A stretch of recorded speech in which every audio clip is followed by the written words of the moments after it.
Well, as you can see, we're in the cornfield today, and sweet corn is really putting it on, and I've got to get some put up for the winter. So I'm going to show you how I can corn, freeze corn, cream corn, and corn on the cob. So I hope you like the video. Please subscribe. Let's get going. Well, the corn is really putting it on. We've been picking like crazy, and I don't know how many dozen ears we've picked, but let's see if I can get up here. Pretty good sized field, and we have really overdone ourselves this year. So the corn is getting picked pretty hard. It's starting to get really hot. Some of it's starting to get a little bug ridden on this end. But if you keep going, it's pretty amazing. It really turned dry when I planted this corn. And as you get towards the middle, you can see the ears starting to get less and less ripe. So it's really amazing, but it's worked out really good where I've had, I think this is the second week we've been picking on this field. So it goes on and on. But we've got the weeds got ahead of me a little bit. They're starting to come back in. But as you can see, like this one, I mean, in the middle here where it came up a week or two later, really is getting low. So I figured I'd show you the difference. You see this one has quite a bit of brown, but there's still some green. Here's a good candidate. This one here, there's absolutely no green. It's brown starting to turn black. So this one here is getting on the later end of ripe for sure. So let's take a look. So as you can see, the kernels are completely developed and it's getting a little late. So really hot. Bugs are starting to get in the end, and there's a worm here and there, but you can see the size of those kernels. Really big and mature, almost too mature. I like it a little younger than that. So this one here with the green still on there, you can see that's perfect. Well, I take it back. It's a little bit young. So as you can see towards the end here, a lot of these kernels aren't even developed all the way. So whenever you're picking corn, you want it right in there between the green and the black. So let's find a good one. See this one here? You can feel a little bit, it's gonna have a good, it all depends on how you like it. If you like it good and crunchy, there you go. If you like it super sweet, not quite as crunchy, you're gonna go for a little bit more mature one. I like this one here. So as you can see, the June bugs have really came out hard after we got a good rain, and they're really starting to tear into it. So we're gonna go through here and we're gonna pick probably 10 to 12 dozen. All right, so I was walking through, found some really good ones. So that one is about perfect. You've got some good brown, but a touch of green. And this one is gonna be real pretty. So I get all these silks out of the way. That one is just about perfect for me. So they're not overly big, but even at the end, you still got some kernels on there. So that is where I look for just a little green. It's like that one there. A little bit of green on there, a little bit of brown, that's perfect.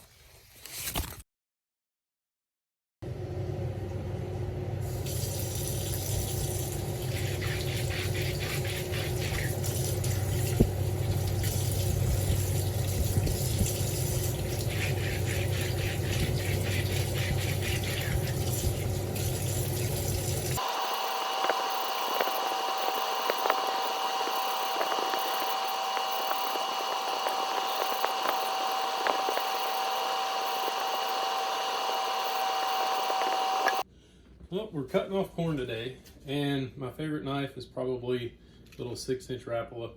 And for corn, if you want to do it cream style, my grandmother, she really likes to take a light pass and pretty much cut it in half and then go down to the cob. I normally just go all the way down to the cob, but not too deep, because if you get a bunch of cob in there, then it's going to make it kind of chalky. So just go through, kind of keep your fingers in a claw where you don't cut your fingers off, and just go through. There's nothing to it. So I'll go through and cut all this off, save a few ears to boil for lunch, and just keep going at it. So it takes a little bit of time and it makes a huge mess. There's corn literally everywhere, and my wife is going to be so happy when she gets home. But she likes corn, so maybe she won't kill me. But it takes just a little bit of time, but not much at all. And that's only, I think, four cobs, and it all depends on how big it is. I like it where it's still a little small, but as you can see, it goes everywhere, and there's really not much you can do. I was going to do it outside today, but the flies were so bad, I just decided to stay in the AC and go ahead and destroy the kitchen and try to do enough, or maybe we only got to do 1 or 2 cannings this year to have enough to last for the year. So there's not much to it. You can use a little Rapala knife, the one I've made. Little Dexter works really good. Any of them work good. It just needs to be good and sharp, and keep you a good little sharpener around, because for some reason corn really dulls the knife. So it's going through and trying to ride the cob and not get too deep in there. And you can see, you can always go back and get a little bit, but right in there, that's the cob right in there. I got a little deep on that pass right there, but it won't hurt anything. Well, we got all the corn cut off for now, at least. And I'm gonna go ahead and I'm gonna take 4 cups and put in my pot.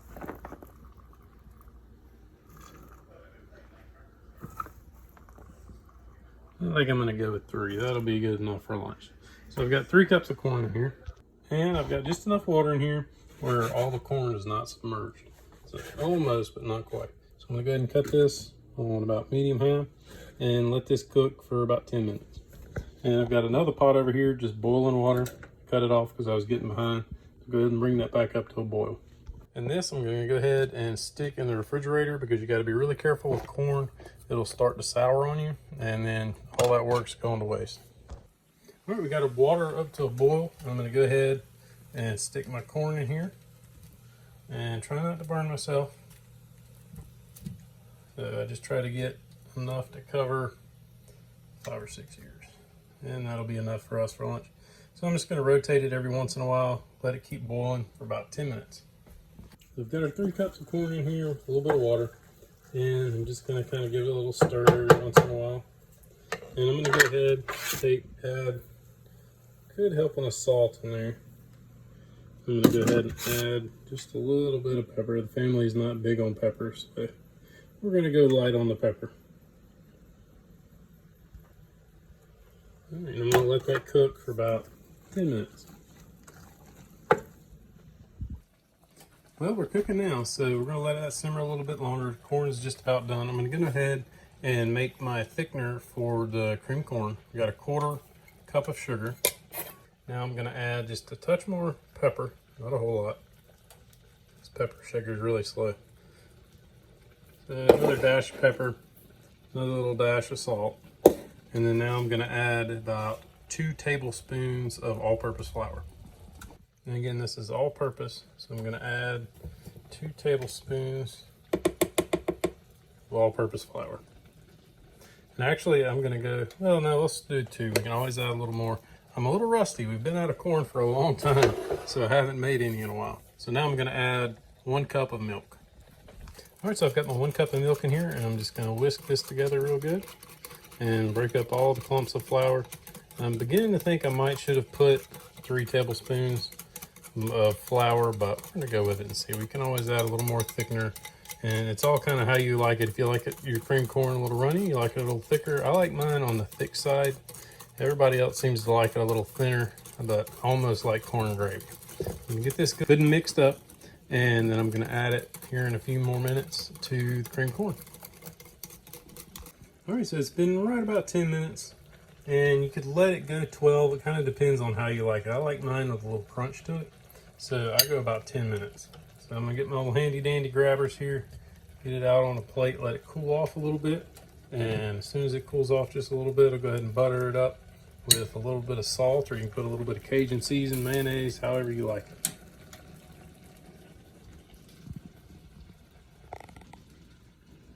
All right, my corn has been cooking for about 10 minutes. This is good, nice rolling simmer. And we're gonna go ahead, take our thickening mixture here, if I can do it without making a mess. Sorry for the light. And go ahead and add this in. So with a thickener, the key is you got to get it hot. If you don't get it hot, it's not going to thicken. You got to get it hot and get that flour to really kind of expand and thicken it up a little bit. So now we're just going to kind of keep stirring it, make sure it's not sticking to the bottom, and keep it on a medium-high heat. All right, we're getting there. I'm just keeping stirring it a little, and you don't really want it to boil. It can come to just a little bit of a boil, and then you want to reduce the heat, because if you boil it too long, you'll curd your milk and it'll just kind of turn to goop. So I like to get it to where it's just about boiling, kind of where you can hear it starting to boil on the bottom, and then cut the heat back a little bit, and that's as thick as it's going to get. And if it's a little too thin for you, you can add a little bit more milk and a little bit more flour, or a little bit of cornstarch, either way. But it looks like that's going to turn out pretty good.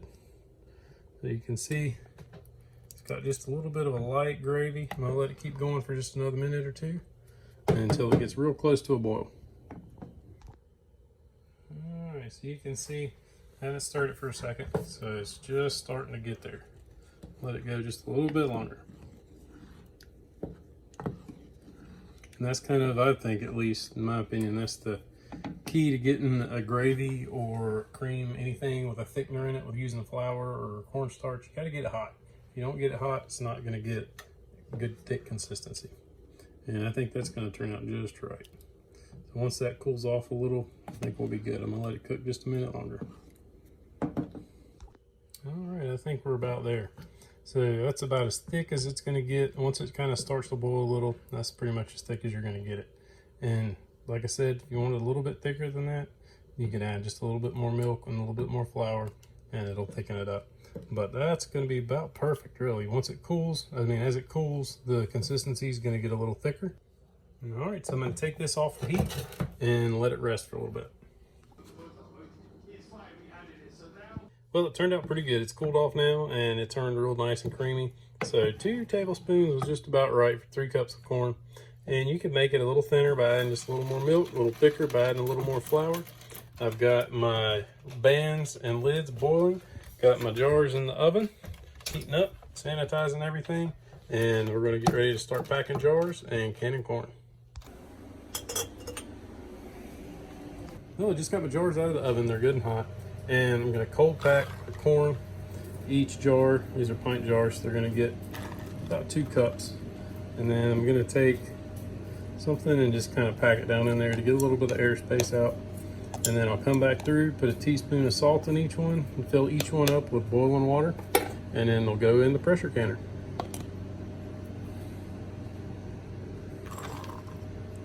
I've got my canning salt. I'm going to do, I thought it was a teaspoon, but it's half a teaspoon for pints.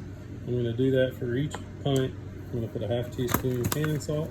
And then I'm going to also go back and put half a teaspoon of lemon juice just to help add a little acidity. So this corn has no acidity, so just help it make sure it preserves well. All right, I've got my lemon juice and salt in there. Now I'm going to go through and add boiling water just until I've got about ½ inch or so of headspace. And that's the hardest part for me. I can never get it just right. But right about there.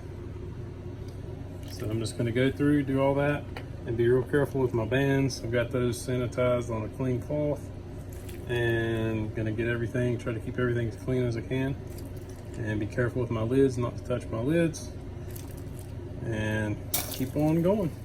So it takes a little bit of time to get all the jars filled up, but it's worth it in the end. All right, we got her all filled up to 20 pints. And go ahead and put the lid on and get her cooking. Well, we had a little bit of extra corn, so I went ahead, put this on the stove, added a little bit of salt. I'm gonna go ahead and blanch this and just bring it up to a boil for about a minute or 2. And then I'm gonna cut the heat off, let it cool, and then I'll either put it in bags and freeze it, or I will save it to cook for tonight or tomorrow for dinner. All right, we got her up to a boil, so we're gonna let her boil for about 2 or 3 minutes, maybe a little less. I'm just gonna cut the burner off, and it'll stay here and boil for probably 2 minutes. And then cut it off, let it cool, and then you can bag it up.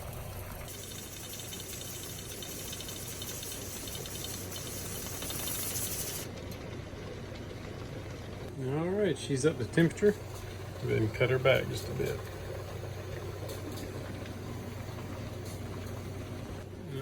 she's rising up a little fast. We'll cut her back a little more. I had a mark on my old stove, exactly where it went. Well, the amount of time has passed, over 10 psi for my elevation, and I'm not going to get into all the details of that because it's a whole rigmarole. But you need to look in your canning book and do what you think's right. Look at your times, your pressures, learn how to use it, because these things can explode. So I'm going to go ahead, cut the heat off, let it cool down completely. Well, maybe not completely, but let all the pressure escape naturally.